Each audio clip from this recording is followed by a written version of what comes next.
today's episode, what we're going to be doing is installing some mono-leaf springs on a 1954 pickup. This is going to give us a 4-inch drop. Things that you also want to pick up when you're going to be getting your mono-leafs are your shackles and your front bolts. These typically wear out, and it's a good idea to kill two birds with one stone and take care of everything at one shot. Inside the bag that you'll get with your kit will be your center bolts, which obviously are going to go into the center to help hold the rear end in place, and you're going to get your U-bolts also. The tools you're going to need for this is going to be a 3/4, a 1-inch, a 15/16, a 9/16, and your ratchet. Now your springs and your shackles, they don't come painted, so what we did was bought some semi-gloss paint. We're going to paint these up first while we start taking the old springs out. We'll use a little bit of acetone and a clean rag. We're also going to need to get some jack stands and a lift. So the first thing we'll do is clean these off and start painting them.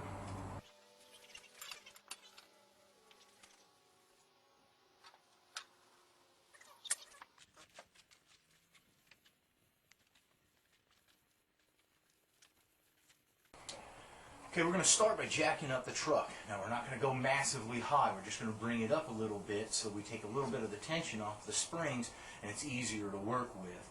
So just jack it up a little bit and get some stands underneath there to be safe. So one of the first things we're going to be doing is unbolting our U-bolts.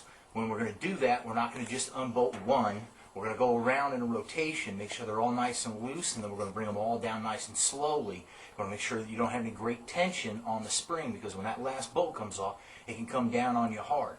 So make sure that when you jack up the truck, you only do it enough to take the tension off the spring.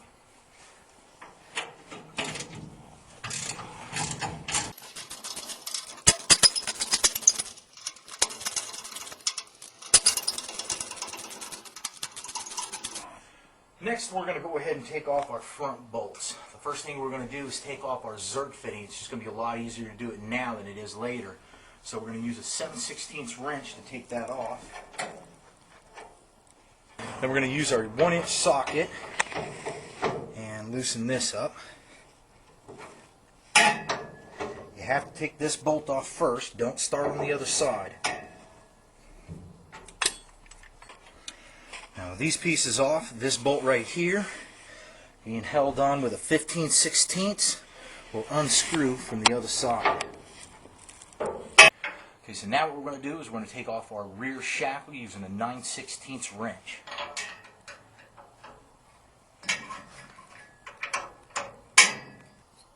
And then this right here, this is real important. When you're taking these off, make sure you don't have tension on the spring, otherwise this will just let off on you. Take these off by hammering this out, and then the other side.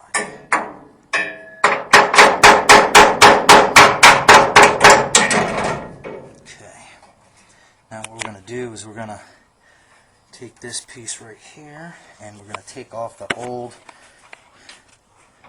rubber bushings that are on. Now what we're going to do is we're going to take this piece out because we get a new one with our shackle kit. Now we'll take our new piece that we just got and we'll shoot a little WD-40 in here and a little on here, or you can use some thick grease. And you're going to want to make sure that when this zerk fitting, whichever way it goes on, you're still going to be able to put grease in it. Now we can see because of this mount right here, this isn't going to work. So we're going to flip it around the other way, and we know we've got enough clearance on the other side in between the fender. When you screw this in, you want to make sure that you screw it in exactly even on both sides. So there we've got it nice and even on both sides. And we can go get our springs and start installing. Okay, this is going to be a good time to get your old brackets and go ahead and clean them up and paint them all over again so you do a quality job in the end.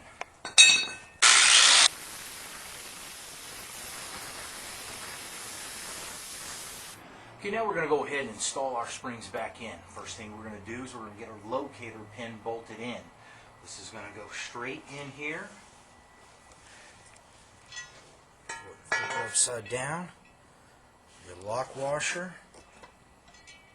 And bolt it up. Don't have to torque it on crazy, just get it on nice and tight. And now we'll slide our spring in.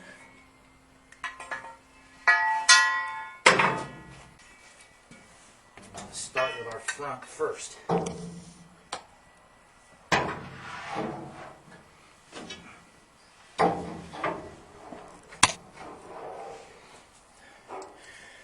Our new bolt is going to come with an extra bushing that we don't need. This is for the people that aren't doing mono leafs, just doing originals. So first we bolt this in.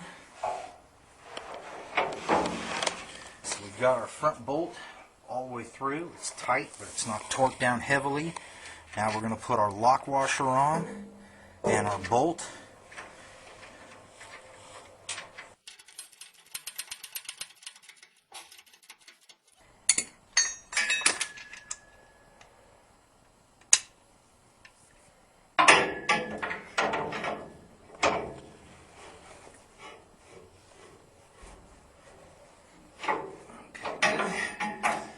Started on the back. Okay, so we're going to make sure that we've got this piece right here centered, this piece centered. We'll make sure that our zerk fittings are facing where we'll be able to get our zerk gun on it. We're going to take our rubber bushings right here and put them on both sides. This helps keep the grease inside, the bottom and the top.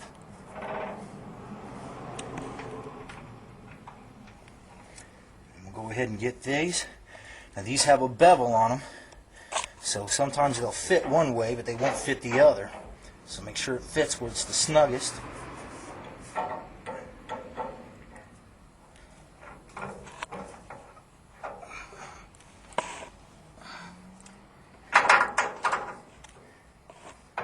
Okay, and we should then we're going to go ahead and take our bolt and send it through. Now this does not take a lock washer, this particular style. This is a lock nut, so you don't have to worry about the lock washer on this one. We'll set her down and then tighten her up. Okay. On this truck we want it real low, so the previous owner put these blocks in. So what we're going to do is you put your block on and you put it right where your center post is, or your centering, and you can see we've got this gap right here, so we're going to go ahead and we're going to jack the frame up until this space is taken care of, making sure that our center pins line up so our rear axle is exactly where we want it. Okay, so we've got our pins in the right location, we know our axle is centered. Now we can go ahead and put our bottom plate on and tighten up our U-bolts. The center plate also has a hole for the center bolt to keep everybody in line.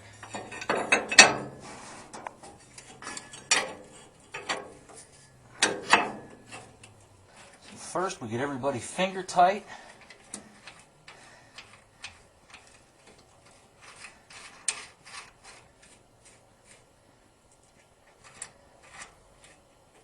And what we're going to do is when we tighten them up, you're not just going to grab one and tighten it all the way because it'll twist and torque these things wrong. So we're going to go around in a circle and slowly tighten everything up so it's nice and even when it goes.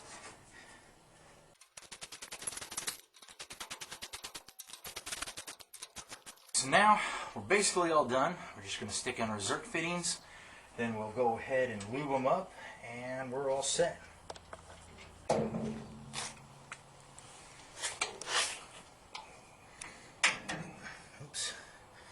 Okay, so there you have it.